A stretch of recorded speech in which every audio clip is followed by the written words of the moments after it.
Karena aku sendiri seingatku setelah pindah beberapa tahun di Kanada aku baru tahu kalau ada hal-hal beginian.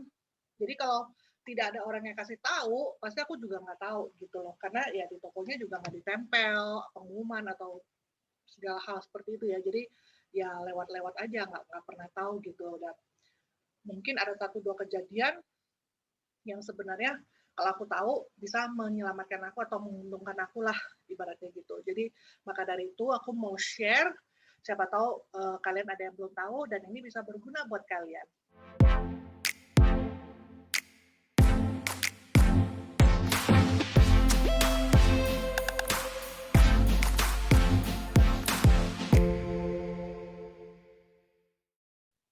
Halo semuanya, ketemu lagi dengan aku Yulia Nathan, Indo di Toronto.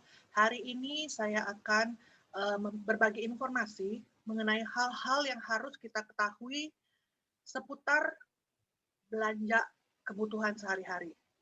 Atau biasa kalau di sini disebutnya itu groceries ya. Jadi bukan misalnya belanja baju atau belanja sepatu, tapi ini lebih spesifik tentang belanja di supermarket untuk belanja kebutuhan sehari-hari, groceries gitu ya. Nah, mungkin sebagian dari kalian udah tahu, maksudnya itu umum, tapi aku yakin ada at least satu atau dua poin yang mungkin baru buat kalian gitu, apalagi khususnya untuk orang-orang yang baru akan pindah ke Kanada atau belum lama di Kanada. Karena ada satu dua poin yang aku tahu setelah aku beberapa tahun tinggal di Kanada. Karena memang hampir tidak pernah ada kayak pengumumannya atau flyernya ditempel di toko segala macam, sehingga ya kalau kita nggak tahu ya kita nggak tahu aja gitu. Maka dari itu aku mau share dan semoga berguna buat teman-teman semuanya ya. Yuk kita mulai. Jadi yang pertama tentang policy return dan refund. Oke, ini cukup umum dan mestinya semuanya tahu gitu ya. Walaupun mungkin kalau kalian baru datang dari Indonesia, kalian masih tidak begitu kayak leluasa mau melakukannya karena ini tidak umum di Indonesia. Maksudnya di Indonesia kita tahu kalau kita belanja itu hampir nggak bisa kita retur gitu loh ya kan. Mungkin kalau barangnya benar-benar rusak gitu ya, broken mungkin bisa. Tapi setahuku either mau ganti pun, kayak misalnya udah terlanjur beli, terus aduh harusnya gue pilih yang warna hijau nih gitu ya. Atau aduh aku maunya bentuknya yang lain, misalnya kalau beli sesuatu mungkin agak susah untuk bisa change gitu ya atau refund. Makanya sebagian orang begitu pindah ke Kanada, walaupun ini sangat umum di sini, mereka tuh agak kayak sungkan melakukannya, kayak malu, kayak gengsi, kayak juga takut gitu ya. Padahal di sini tuh umum banget. Untuk sebagian besar toko ya pasti kalian harus ada slipnya ya, slip bukti pembeliannya. Dan selama kalian bisa kasih alasan yang masuk akal, dan majority sih mereka biasanya kalau nanya juga sekedar kayak formalitas ya, feeling aku ya, maksudnya what's wrong with this product gitu ya, apa ada yang salah atau apa gitu. Tapi mereka selalu terima gitu loh, selalu terima dan kita bisa mau either ganti barangnya atau kita benar-benar mau full refund gitu. Maksudnya, oh I change my mind gitu ya. Selama kamu belum otak-atik, belum bongkar habis-habisan itu barang. Kecuali exception itu buat Costco. Kalau Costco memang agak-agak spesial karena mereka lebih longgar lagi gitu. Mungkin karena ada membership gitu ya. Jadi either nggak punya slip pun, mereka kan ada recordnya ya. Selama kita bisa menunjukkan kartu member kita, dia bisa ini tunjukin gitu. Terus ya kita bisa bahkan without reason pun bisa karena jarang juga ditanya kalau di Costco alasannya apa gitu. Tapi ya ini sekedar kalau kita betul-betul memang perlu balikin barangnya karena mungkin kita beli kebanyakan atau barangnya rusak, ada cacat atau ternyata kita nggak butuh gitu loh. Mungkin waktu beli ternyata suami udah beli gitu loh. Jadi kita memang ada reason yang kuat untuk balikin. Jadi saranku ya jangan walaupun ada polusi seperti ini jangan di-abuse juga gitu loh. Ya kan, ini sesuatu yang bagus yang menguntungkan kita sebagai customer. Jadi kita manfaatkan apa adanya aja gitu, jangan di-abuse. Oke. Price match ya. Price match ini juga sudah sangat umum di Kanada ini. Jadi beberapa toko ya, groceries ini ya, beberapa toko groceries itu berlakukan yang namanya price match gitu. Walaupun makin ke sini kayaknya udah makin dijarangin, udah makin banyak toko yang nggak mau gitu, whatever reason di sisinya mereka ya. Tapi at least ini masih beberapa tuh masih ada, kayak di Noville, grupnya Loblaw itu masih ada, Walmart gitu ya.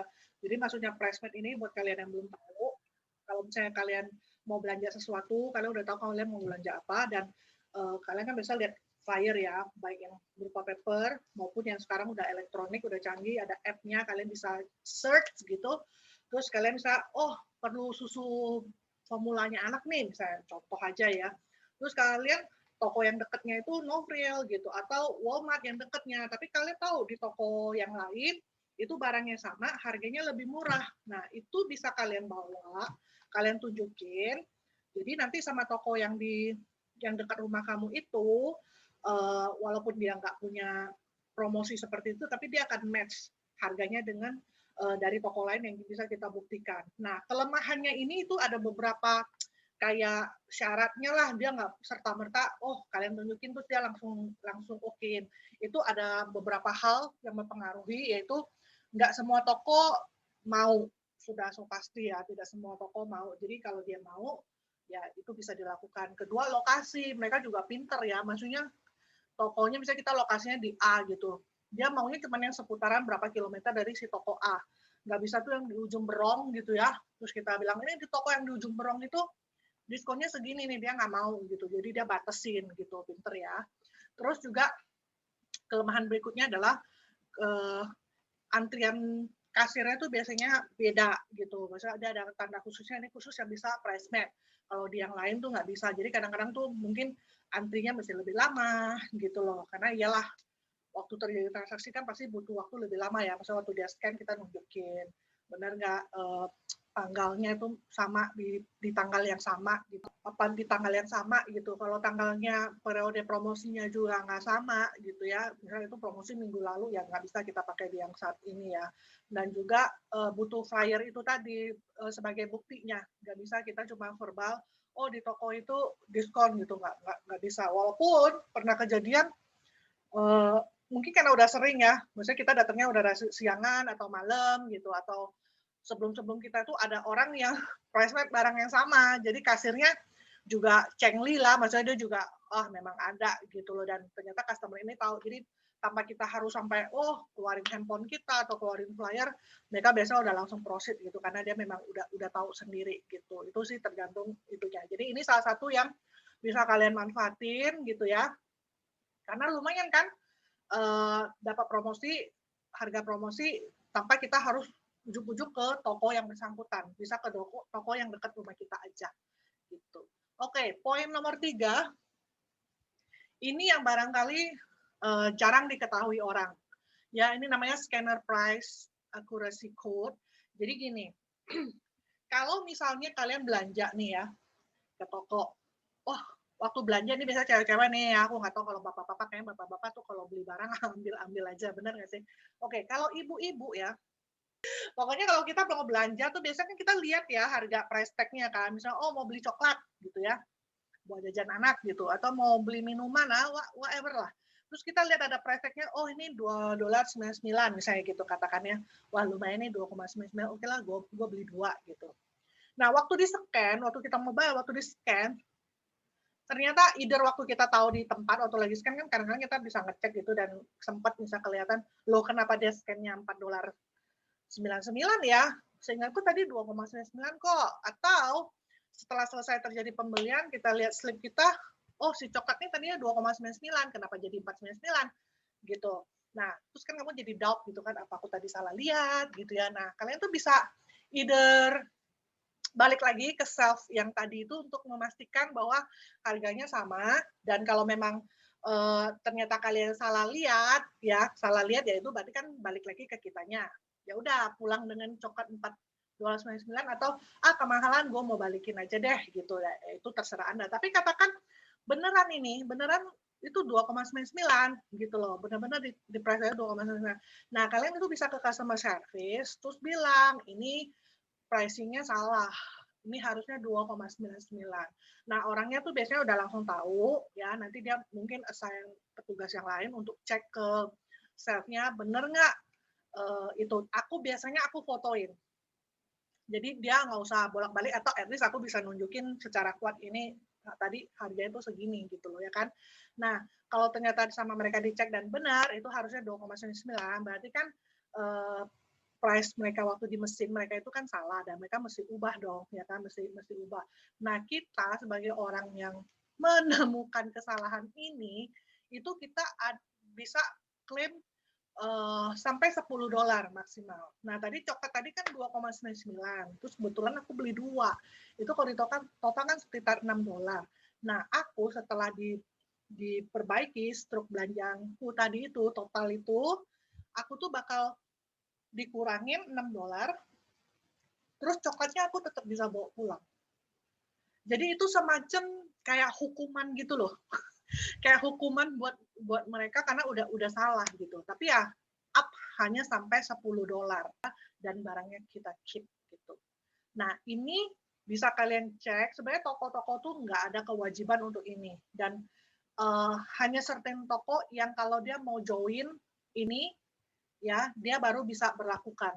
Jadi kalian bisa cek di website toko-toko mana yang participate di scanner price accuracy code ini. Nah, kalau mereka join, mereka akan melakukan itu, gitu. Dan kalian harus tunjukkan kalau kalian tahu ada rule seperti ini, gitu. Dan mereka harus jalanin itu. Rain check, oke, rain check. Nah, tadinya tuh aku nggak begitu paham ya, waktu baru-baru pindah ini apa sih orang kan sering ngomong rain check gitu ya. Gue mau ajak lu makan gitu kan. Aduh, gue nggak bisa nih. Kalau besok gitu, rain check dong gitu. Jadi ternyata di kalau yang kayak gitu kan kita tahu ya, maksudnya dia nanti ya gitu, misalnya kita cari lagi waktu yang lain gitu, jangan lupa ya lu mesti traktir gue lagi kan gue besoknya nggak bisa gitu kan, tapi rain check ya, jadi next time kita atur lagi gitu. Nah kalau di grocery store itu bisa juga rain check gitu, jadi misalnya ini aku kasih contoh salah satu flyer, katakan ya itu mainan itu tuh apa yang balon buat berenang itu ya, ban unicorn 12,98 kan gitu loh. Wah kita udah seneng nih ya, summer is coming gitu ya, gue mau beli bawa anak gue nanti main di pantai gitu. Terus pergilah kalian ke Walmart gitu kan, oh ini sampai hari Kamis nih gitu, oh masih ada waktu ya buru-buru ke toko. Ternyata kosong, nggak ada barangnya gitu kan, aduh gimana nih gitu. Nah kita itu bisa recheck, jadi kita ke customer service ya, terus kita bilang ini gue mau beli ini tapi kan lu barangnya lagi kosong, gue mau recheck gitu. Jadi kalau mereka bisa gitu, aku rasa nggak semua barang bisa direcheck, tidak semua promosi itu bisa direcheck, tapi majority itu bisa. Jadi caranya adalah mereka kemudian akan kasih kita slip, dia akan tulis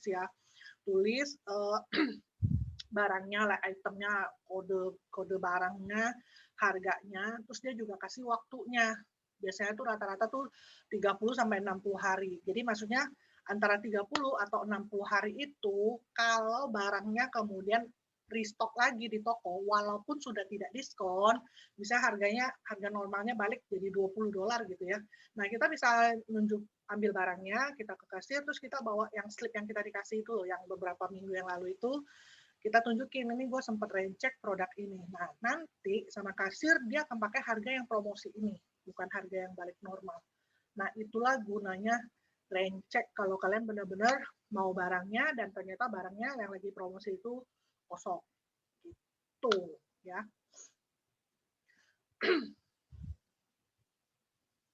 Nah berikutnya itu price ending with 0.97 gitu ya. Ini sih kayak ketentuan tidak tertulis lah gitu. Dan ini aku rasa aku cuma kasih tambahannya kayak gimmick aja lah di episode ini ya. Jadi kalau kalian lihat ada price tag khususnya di Costco ya, dan aku perhatian belakangan beberapa tahun ini toko-toko lain tuh juga mengikuti hal yang sama gitu. Jadi price code kalau kalian lihat price tag terus belakangnya tuh 97 kan keseringan kan 99, 99 gitu ya. Nah kalau kodenya 97 dan ada juga terakhir itu 94 gitu ya. Itu artinya tuh kayak semacam kode tidak tertulis kalau itu sudah harga betul-betul sudah bottom gitu. Either mereka tuh udah nggak bakal restock barang ini lagi, jadi mereka tuh mau habis-habisin. Jadi harganya itu sampai ada perkumpulan ya membership Costco itu sampai ada bikin kayak grup gitu. Jadi kalau mereka ke Costco terus mereka ketemu produk-produk yang price list-nya ending dengan 97 atau 94 tadi itu, mereka tuh post. Jadi member-member yang lain tuh bisa lihat, dan kalau mereka butuh mereka bisa ambil. Jadi nggak usah, maksudnya nggak usah pusing, ini bener nggak sih harganya tuh udah yang paling murah gitu kan, kadang-kadang kita wonder ya, ini good price nggak sih gini. Nah biasa kalau harga yang sudah kayak gini, yang mereka udah mau buang barang, itu udah pasti murah banget lah gitu, murahnya bisa gila-gilaan. Cuman terkadang ya mentoknya itu kita butuh nggak barangnya, jangan gara-gara dia udah harga mentok tapi terus kita nggak butuh, kita beli juga gitu. Oke, jadi itu aja guys, info-info yang bisa aku kasih tahu ke kalian ya, 5 poin itu ya, dan semoga berguna. Kasih tahu aku dong di kolom komen ya, baik kamu yang sudah lama di Kanada maupun yang baru atau yang baru akan datang, mana sih poin-poin yang kalian tuh baru tahu setelah nonton video ini. Kan aku pengen tahu juga ya, maksudnya apakah hanya aku sendiri yang dulu nggak tahu ya. Aku juga lupa sih, aku dulu taunya tuh dari mana. Tapi intinya aku jadi tahu, dan aku udah ngalamin, aku udah lakukan. Paling tips tambahan itu yang soal akurasi price code itu ya, waktu kalian lagi di scan itu dan kalian notice, kalian tuh jangan buru-buru ngerem kasirnya. Karena kalau kalian rem di kasirnya bilang, itu mestinya segini gitu. Sebelum stoknya itu terprint ya, kalau dia ubah di tempat waktu itu kalian nggak akan dapat yang itu, yang maksimal $10 itu. Dia akan langsung perbaiki dengan harga yang benar, terus ya udah kita bayar gitu, kayak biasa gitu. Jadi kalau misalnya notice gitu ya, kalau sempat notice, diam aja dulu, karena bisa juga kita yang salah kan, ya tadi kan kita salah lihat kan di awalnya. Jadi ya udah biarin aja dulu sampai transaksi komplit, karena itu tenang aja. Di Kanada ini kan masih bisa refund ya, gitu loh. Jadi nggak usah takut, oh kalau udah sampai komplit nanti gue nggak bisa balikin gitu, enggak gitu. Jadi tunggu aja sampai selesai, terus either kita balik ke tempat tadi untuk measure buat diri kita sendiri, atau kalau kita udah yakin banget memang itu 299, gue udah benar-benar lihat kok sebelum gue ambil barangnya gitu, ya udah langsung aja ke customer service, terus langsung kasih tahu gitu. Dan kalau mereka tahu policy ini, mereka akan lakukan SI seperti yang aku kasih tahu gitu. Jadi kalau misalnya dia bilang, oh ya sorry gini, terus dia cuma balikin selisihnya, terus juga kayak nggak ngerti gitu ya, kita tuh boleh ngomong. Paling-paling ya, paling-paling dia akhirnya mungkin malu sendiri, akhirnya harus lakukan, atau dia kemudian bisa bilang, oh toko kita nggak participate. Jadi nothing tulus juga buat kita untuk try. Gitu. Oke, sekian dulu video singkat yang hari ini, semoga berguna. Jangan lupa komen ya, kalau kalian suka video-video yang model ini, nanti aku coba bikin lagi ya, aku share lagi pengalaman aku selama ini. Dan yang belum subscribe, like, ting ting ting gitu, atau bunyiin bell supaya kalau tiap Jumat kita upload foto, kalau tiap Jumat kita upload video, kalian bisa langsung di notifikasi. Oke, bye.